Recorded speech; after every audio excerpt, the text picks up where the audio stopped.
सनातन धर्म पे लोगों कान खोल करके सुन लो। न संभलोगे तो मिट जाओगे, न संभलोगे तो मिट जाओगे। और हिंदुस्तान वालों, तुम्हारी दास्तां तक न होगी दास्तानों में। देश की आजादी के बाद जब देश के टुकड़े हुए और पाकिस्तान की सरकार ने कुछ नहीं किया, वहां जो हिंदू घटना प्रारंभ हुआ, वहां के ही मुल्ला मौलवियों ने, वहां के मुसलमानों ने ही हिंदुओं पर अत्याचार किए। उनको कुछ को मारा और कुछ को इस्लाम मजहब में दीक्षित कर लिया। सरकार का सहयोग रहा। और यदि बोलो रे,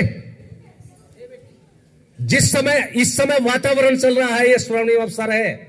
और सनातन धर्म पे लोगों कान खोल करके सुन लो। न संभलोगे तो मिट जाओगे, न संभलोगे तो मिट जाओगे।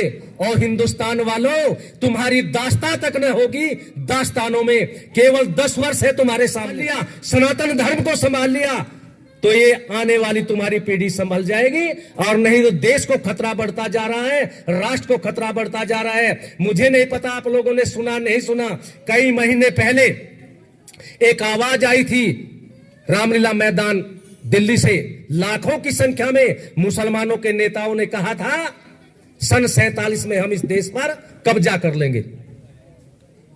मालूम नहीं आप लोगों ने सुना नहीं सुना, लेकिन ये देश सारा चुप बैठा रहा। क्या यही बात अफगानिस्तान या पाकिस्तान के अंदर रहने वाला या किसी मुस्लिम देश में रहने वाला कोई हिंदू कह दे इस तारीख में, इस सन में हम इस देश पर कब्जा कर लेंगे, क्या वो देश के अंदर रह जाता वहां?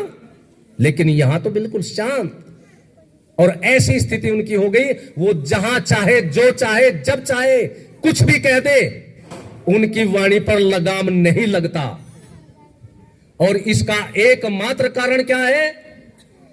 अपने कर्तव्य को इस सनातन धर्म के लोग नहीं समझ रहे हैं, और कर्तव्य को तो बाद में समझे। इनके जो रहनुमा बैठे हुए हैं ना कुर्सियों के लालच में, वे इनको बोलने नहीं देते। इनको भाईचारे का पाठ पढ़ा दिया, और भाईचारे का पाठ पढ़ाते पढ़ाते इनका मन मस्तिष्क ऐसा कर दिया, घृणा की उनके प्रति इनके अंदर बिल्कुल भी लेस मात्र भी लक्षण नहीं है। तुम भी ज्यादा जब अभी ठीक रहो, जब बार बार हुंगारे भरवाए जा तुम्हारे, तुम्हारा ध्यान फिर इधर को आता रहे ना। जब देख लो, एक बात बताऊं, मेरी बात तुम्हारे काम आएगी। और जिसका ध्यान यहां नहीं रहेगा, उनके हाथ पल्ले कुछ नहीं लगेगा। बीच में न बोलो, क्योंकि मेरी केसीट तो चल नहीं रही।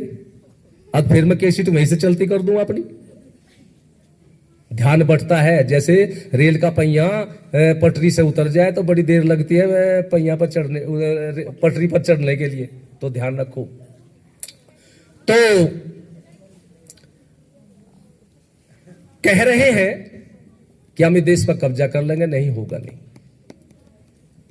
क्योंकि देश अब जाग चुका है। बस मेरा यही कहना है कि शुद्धि आंदोलन प्रारंभ हो।